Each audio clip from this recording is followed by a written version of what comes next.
విష్ణు రూపాయ నమశివాయ. ఈరోజు మీ ముందుకి ఒక మంచి స్టోరీతో వచ్చాను. అదేంటి అని అంటే, ముందుగా మనం చాలా వరకు చూస్తున్నాం. ఏంటి అంటే, చాలామంది స్త్రీలు కానీ కొంతమంది పురుషులు కానీ భక్తితో, అతి భక్తితో పూజలు చేస్తారు.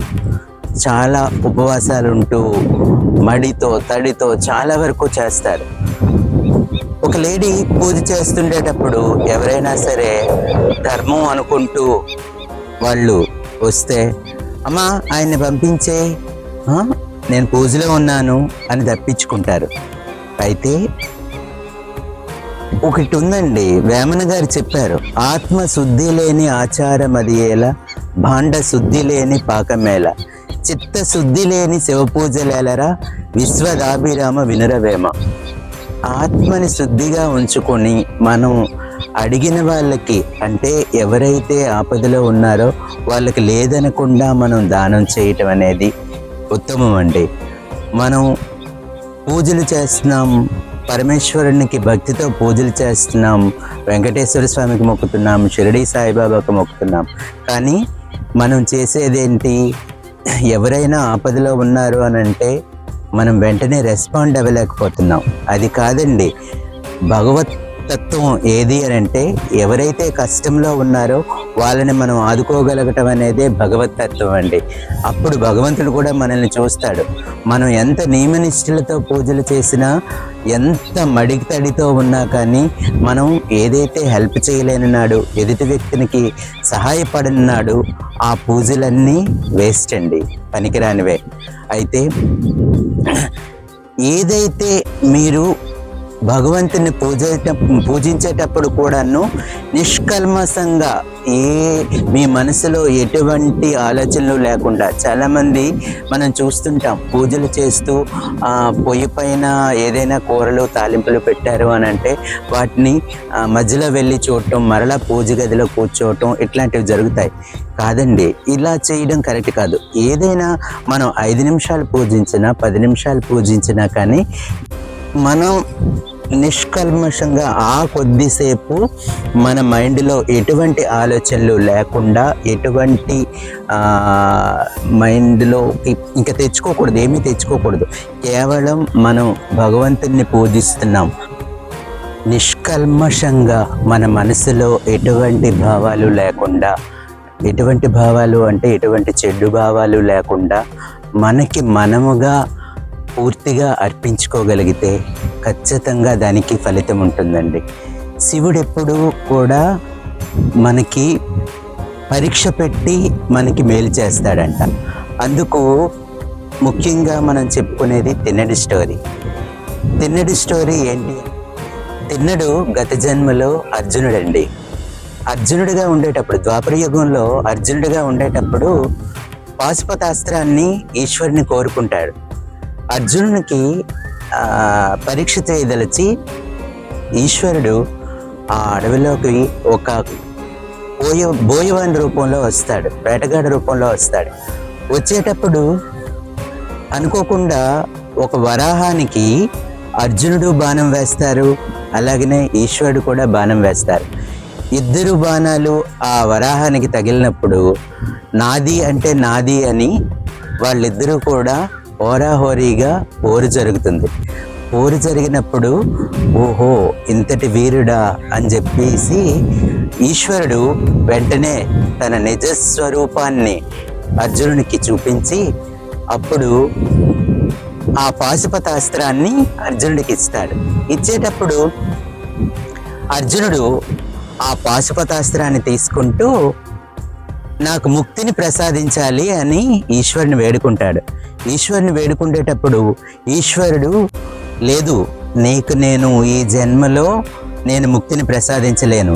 ఎందుకు అంటే నువ్వు పాశుపతాస్త్రాన్ని కోరుకున్నావు.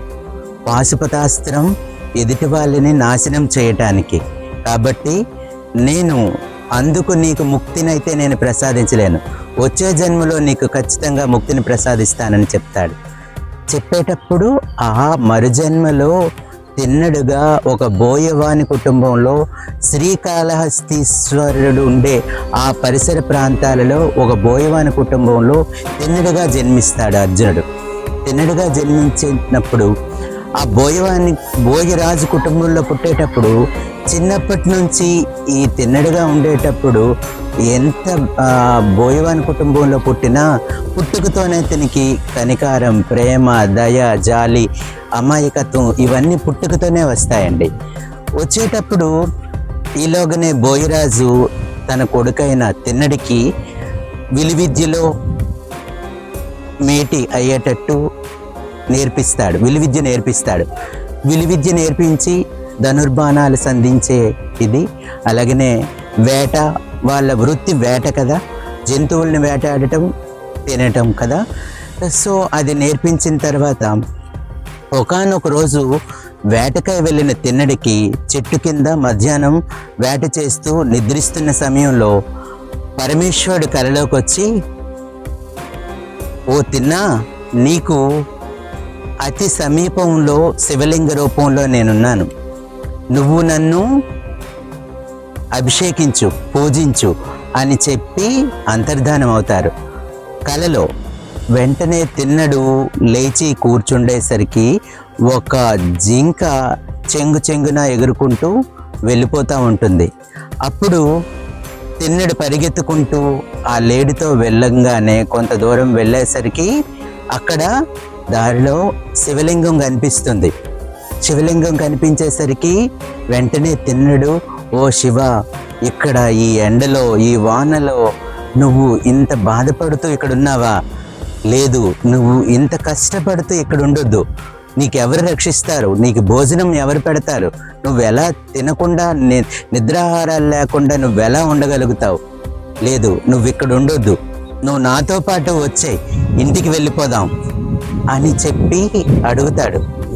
శివుడు లింగ రూపంలో ఉన్నాడు కదా, ఏమీ అనకుండా తటస్థంగా ఉండడంతో నేను మూఢభక్తి కాదండి, విశ్వాసం, అచంచలమైన విశ్వాసంతో తను, శివ నువ్వు రావా నాతోటి, ఇక్కడే ఉంటావా?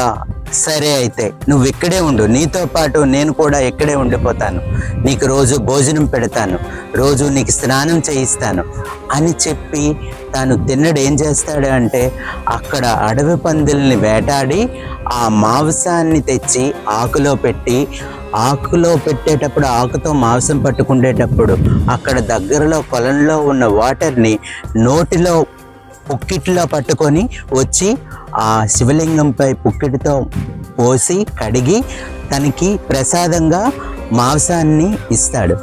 ఇక్కడ మీరు అనుకోవచ్చు, శివుడేంటి మాంసం తినడమేటని. శివుడు తిన్నడు తెచ్చే ఏదైతే ప్రసాదాన్ని ఆరగిస్తూ ఉంటాడు. శివుడేంటి ఆరగించడం ఏంటి, మాంసం ఏంటి అని మీరు అనుకోవచ్చు. గత జన్మలో ఈ వరాహం అనేది ఏదైతే ఉందో రాక్షస రూపంలో శివుడికి ముక్తి కోసం ఘోర తపస్సు చేస్తారు. ఘోర తపస్సు చేసేటప్పుడు అప్పుడు ముక్తిని పొందలేకపోతారు. అప్పుడు ఈశ్వరుడు ఏంటంటే ఈ జన్మలో ఇప్పుడు ఆ వరాహస్వామి రూపంలో వరాహంలో ఉండే ఆ అడవి పంది మాంసాన్ని తిని వాళ్ళకి ముక్తిని ప్రసాదిస్తాడు. అలా జరుగుతుండగా ఏదైతే తిన్నడు రోజు ఈ మాంసాన్ని తెచ్చి ప్రసాదంగా పెట్టడం, ఈ పుక్కిట నీటితో కడగడం అనేది ఆ ఊరిలో ఉండే ఒక బ్రాహ్మణుడికి తెలుస్తుంది ఇలా జరుగుతుందని. వెంటనే ఆ బ్రాహ్మణుడు ఈశ్వరుడుండే ఆ లింగ రూపాన్ని దగ్గరికి వచ్చి దర్శించుకొని, ఏ లింగరూప, ఓ ఈశ్వర, ఏంటి నీ లీలలు? ఇది ఎంతవరకు సమంజసం? నీకు ప్రసాదంగా మాంసమా? నీకు ఎంగిలి నీరుతో నీకు స్నానమా? ఇది అన్యాయం, నేను ఇది చూస్తూ నేను భరించలేను, బ్రతికుండలేను అనుకుంటూ అక్కడ ఆ శివలింగానికేసి తన తలని మోదుకుంటుంటారు. అప్పుడు బ్లడ్ వస్తుంటే ఈశ్వరుడు ప్రత్యక్షమై, ఓ స్వామి, నువ్వు గాబరి పడుకు, పక్కన ఉండి చూడు, అతని భక్తి ఎలాంటిదో అనగానే వెంటనే ఆ బ్రాహ్మణతను పక్కకు వెళ్ళి చూస్తాడు. ఇంతలో తిన్నడు ఆ మాంసం పట్టుకొస్తూ పుక్కిట నీరు పట్టుకొచ్చి అక్కడ ప్రసాదం పెట్టి నీరు చల్లేసరికి ఏదైతే శివలింగంపై ఉండే ఆ బిల్వ పత్రాలు అవన్నీ తీస్తుండేటప్పుడు శివుడు ఒక కంటి నుంచి రక్తం కారుతుంది. అది చూస్తాడు. ఏ శివ, ఏమైంది నీకు? ఏం జరిగింది?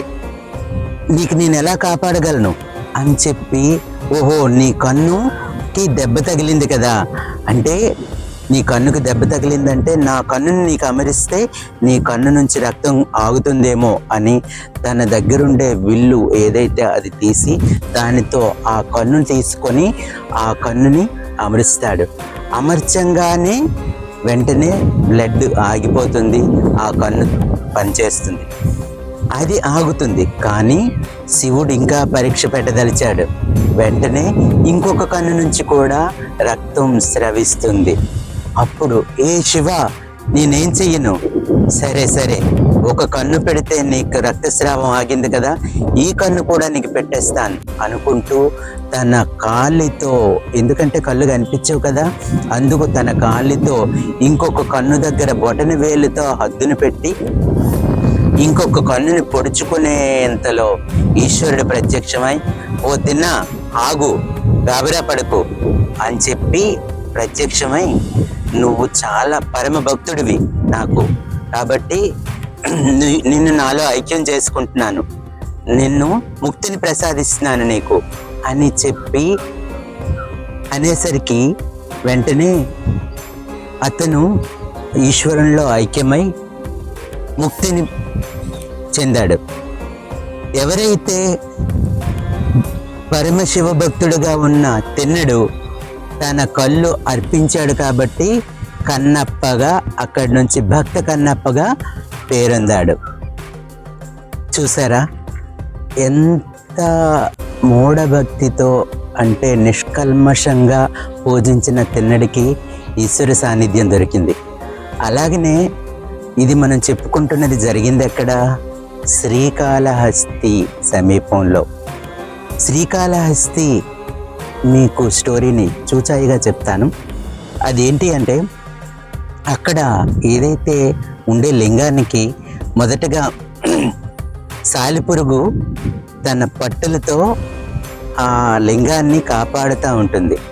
ఈశ్వరుడు ఆ సాలిపురుగును కూడా పరీక్ష పెట్టదలిచి తన వేడితో తన పెట్టిన పట్టులన్నిటిని నాశనం చేస్తాడు. నాశనం చేస్తుంటే ఆ బాధతో ఈశ్వరుడికి కట్టిన గూడుని, తన గూడుని నాశనం చేస్తున్నారని కాపాడటానికి ఆ వేడిలో కూడా తను అలా ఉండిపోతే ఆ వేడిలో తను కాలిపోతుంది. అప్పుడు ఈశ్వరుడు ఆ సాలిపురుకి ముక్తిని ప్రసాదిస్తాడు. ఆ తర్వాత అదే లింగానికి ఒక పాము వచ్చి తన మనులు తెలుసు కదా, మనులు ఉంటాయి, ఆ మనులతో ఆ ఈశ్వర లింగాన్ని పూజిస్తుంది. ఆ మనులన్నీ ఆ లింగంపై పెట్టి తను ఆ బిల్వదళాలతో పూజిస్తుంది, ఆ మనులతో పూజిస్తే అదే లింగానికి ఒక ఏనుగు కూడా వచ్చి ఆ దగ్గరలో ఉండే కొలంలో ఉండే వాటర్ తెచ్చి, తొండవ నిండా వాటర్ తీసుకొని వచ్చి ఆ లింగంపై కడిగి అక్కడ దగ్గరలో ఉండే పుష్పాలతో తను కూడా పూజిస్తుంది. అప్పుడు ఏమవుతుంది అని అంటే, ఇది తెలుసుకున్న ఆ పాము నేను చేస్తున్న పూజని నాశనం చేస్తుంది ఏనుగు అని అనేసి ఏం చేస్తుందంటే, ఆ ఏనుగు వచ్చే సమయానికి ఆ నాగుపాము కూడా వచ్చి ఆ వెంటనే ఆ తొండంలో వెళ్ళి కుంభస్థలంలోకి వెళ్ళి కూర్చుంటుంది. ఆ తొండం ద్వారా వెళ్ళి కుంభస్థలంలోకి వెళ్తే వెంటనే ఆ ఏనుగు అక్కడుండే రాతికి వేసి ఆ తొండాన్ని కొట్టుకోగా ఆ తొండం కొట్టుకుండేటప్పుడు అది కూడా చనిపోతుంది. అలాగే అందులో ఉండే పాము కూడా చనిపోతే అప్పుడు ఈశ్వరుడు వాళ్ళకు కూడా ముక్తిని ప్రసాదిస్తాడు. వాళ్ళది కూడా నిష్కల్మషమైన భక్తి. వాళ్ళకి ఏమి తెలుసు? వాళ్ళు ఏమైనా వేదాలు చదువుకున్నారా? వాళ్ళు ఏమైనా మంత్రోపదేశం తెలుసా? వాళ్ళు ఏమైనా శ్లోకాలు ఏమైనా వల్లించగలరా? ఏం తెలుసు వాళ్ళకి? ఏమీ తెలియదు. కేవలం వాళ్ళకి తెలిసిందంతా భక్తి, పూజించాలి అనేదే తప్పితే ఏం తెలీదు. అందుకోసమే శ్రీ కాళహస్తీశ్వర మహత్యంలో ఒక పద్యం ఉంటుంది, నాకు అది చాలా ఇష్టమైనది. ఏ వేదంబు పఠించెలుతా భుజగంబే శాస్త్రముల్ చూచే తానే విద్యాభ్యసనంబొనర్చకరి చెంచే మంత్రమూహించే బోధనా విర్భావ నిదానముల్ చదువులయ్యా కావు మీ పాద సంసేవా శక్తియ చాలు జంతు తదిగిన్. అయ్యా ఓ ఈశ్వర, నీ దగ్గర నీ పాదాల చెంత పడి ఉండాలని, నీ ముక్తిని పొందాలని చేస్తున్నదే తప్పితే ఏదైతే సాలిపురుగు ఉందో ఏ వేదాలు చదువుకుందయ్యా, ఏ వేదాలు చదువుకుంది, ఏ వేదంబు పఠించలోత భుజగంబే శాస్త్రములు చూచే, ఏ శాస్త్రాలు చూచిందా పాము, ఏ శాస్త్రాలు చదువుకోలేదు. కరి ఏనుగు ఏంటి చదువుకుంది, ఏమీ చదువుకోలేదు. ఏ వేదంబు పఠించలుత భుజగంబే శాస్త్రములు చూచే, పాము ఏ శాస్త్రాలు చూచింది, తానే విద్యాభ్యాసనం పొనర్చింది. ఏనుగు ఏ విద్యాభ్యాసం చేసిందయ్యా? చెంచే మంత్రమూహించే. చెంచు మీకు ముందు చెప్పాను, తిన్నడు ఏ మంత్రం పఠించాడయ్యా? తనకి ఏ మంత్రం తెలుసు? కేవలం భక్తి అనేది మాత్రమే. వాళ్ళందరికీ ఏమీ తెలియకపోయినా నిష్కల్మషంగా చేసిన భక్తిని వాళ్ళకి ముక్తిని ప్రసాదించాయి. కాబట్టి ప్రతి ఒక్కరికి నేను చెప్పేది ఏంటి అంటే, ఏదైనా మీరు చేస్తే ప్రతిదీ మనసులో ఏదో ఒక కోరికతో చేస్తూ ఉంటారు. నాకు ఇది జరగాలి, నాకు బంగారం వచ్చేయాలి, డబ్బు వచ్చేయాలి, ధనం వచ్చేయాలి, ఇదంతా చేస్తారు. కానీ లేదండి, మీరు ఒక్కసారి మీ మనసులో ఎటువంటి కోరిక లేకుండా మీరు ముందు భక్తి అనేదాన్ని ముందు ఇవ్వండి. ఇచ్చిన తర్వాత నుంచి ఈశ్వరుడికి తెలియదా, లేదా ఏ దేవుడికైనా తెలియదా మీ మనసులో ఉండే కోరిక ఏంటి? మిమ్మల్ని ఎలా ఉంచాలి, మిమ్మల్ని మంచిగా ఉంచడానికే కదా వాళ్ళకి చెప్పాలా మనం ప్రత్యేకించి. మీరు ఏ కోరికలతోనూ పూజలు చేయకండి, నిష్కల్మషంగా పూజలు చేయండి, ముక్తిని పొందండి. విజయోస్తు.